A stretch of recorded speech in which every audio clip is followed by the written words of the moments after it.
This is Ron Kelleher with the Inspired Leadership Podcast, episode number 565. Today's episode is entitled Enduring Adversity in Leadership: 6 Lessons from Job's Perseverance.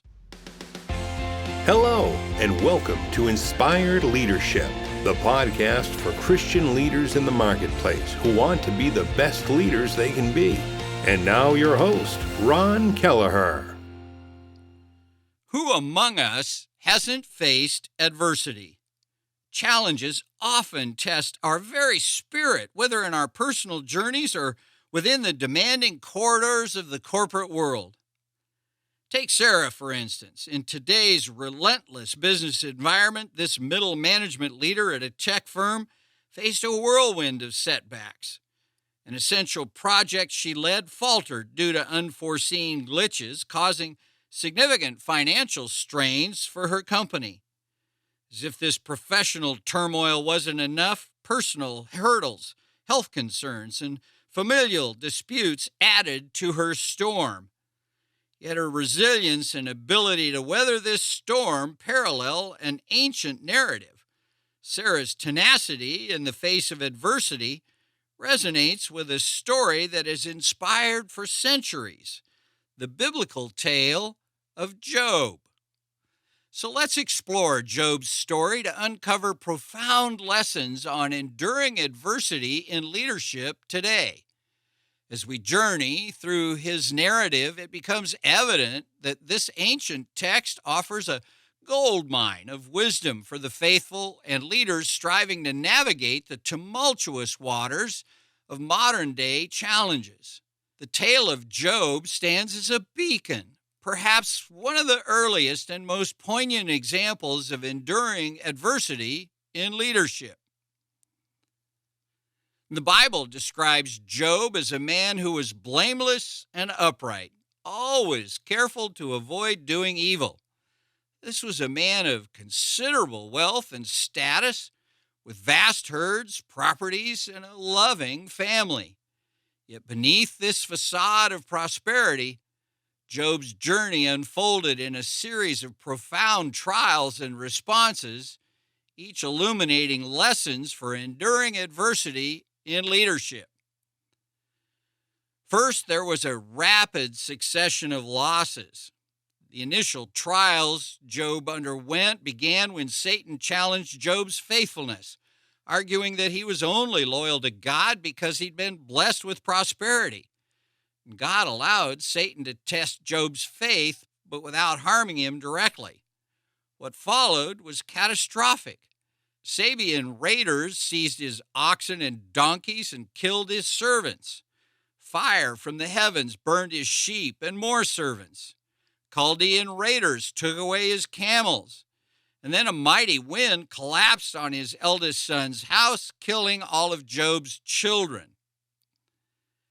Next, there was physical affliction. If the loss of his wealth and children weren't enough, Job then found himself afflicted with painful sores from the soles of his feet to the crown of his head. Instead of cursing God, as his wife suggested, Job responded, "Shall we accept good from God and not trouble?" Third, there's the challenge of misguided counsel. Job's friends, Eliphaz, Bildad, and Zophar, visited him to comfort him. But instead, they argued that Job's suffering was punishment for some hidden sin. Throughout their lengthy discourses, they insisted that Job confess and repent. However, Job staunchly defended his innocence. Fourth, there's steadfastness in faith and values. Despite the magnitude of his sufferings, Job held on to his integrity. He openly expressed his distress and confusion to God, but never renounced his faith. Job said, "Though he slay me," speaking of God, "yet I will hope in him." This profound declaration epitomizes the depth of his unwavering faith.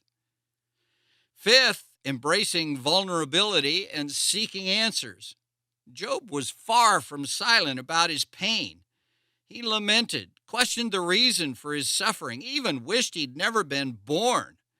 Yet in all this, he didn't sin by charging God with wrongdoing. He sought answers, showing that seeking understanding in the face of suffering is not a sign of weak faith, but a quest for deeper communion with God. And finally, sixth, divine response and restoration. God finally responded to Job out of the storm, highlighting the vastness of his power and wisdom. Although God didn't directly answer Job's questions about the reasoning for his suffering, his response reoriented Job's perspective. Realizing the enormity of God's sovereignty, Job repented for his earlier presumptions. And subsequently, God restored Job's fortunes, granting him twice as much as he had before, and blessed him with 10 more children. This detailed journey of Job paints a picture of immense suffering and, more importantly, of unparalleled perseverance, faith, and hope amid the most challenging adversities. Now, Job's story is not just a tale of suffering. It's a testament to the power of unyielding faith and perseverance. In the darkest hours, Job sought understanding and clung to his integrity. His journey teaches us that enduring adversity in leadership is not about the absence of questions or grief, but the strength to remain faithful, seek deeper communion with our core values, and persevere even when the answers are elusive. Well, that's it for this week. And as always, questions and comments are welcome. Have you faced similar challenges in your leadership journey? Share your stories and insights on how you've endured adversity in leadership. Let's learn and grow together. I'd love it if you'd come over to the website at ronkelleher.com/episode 565 and leave me a question or a comment. And as always, before we go, I'd love it if you'd hop on over to whatever podcast service you're listening to this on. Leave a ranking for the show and a comment if you wish. It really does help us get the show into the hands of more and more people. So I thank you in advance for that and pray that God would help us all to be the powerful and the inspired leaders He intends us to be. That's it for this episode of Inspired Leadership. You'll find a complete transcript of this episode on my website at www.ronkelleher.com. My prayer now is that you'll go out and be the powerful, inspired leader that God intends us to be. Thanks for listening to the Inspired Leadership Podcast at www.ronkelleher.com.